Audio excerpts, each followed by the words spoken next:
Pirmadienį prasidėjo 33-oji San Paulo madų savaitė, kurios metu garsiausi brazilų dizaineriai pristato ateinančios vasaros kolekcijos. Atidarymo vakarą paradus surengė 5 gamintojai, tačiau daugiausia dėmesio sulaukė Annie Mail su britų modeliu ir aktorė Rosie Huntington. Victoria's Secret ir Burberry modelis ant podiumo Brazilijoje pasirodo jau antrąjį kartą.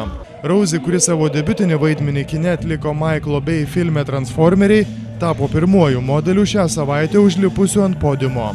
Ji pademonstravo juodas odinės kelnes su permatoma tiulio palaidine ir odinį sijoną su tiulio marškiniais ilgomis rankovėmis. Dizainerės Priscilos Darold sukurta Annie Mail kolekcija įkvėpė Afrikos safaris.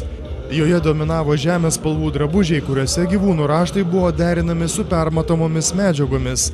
Per San Paulo madų savaitę savo kolekcijas pristatys iš viso 32 brazilų dizaineriai.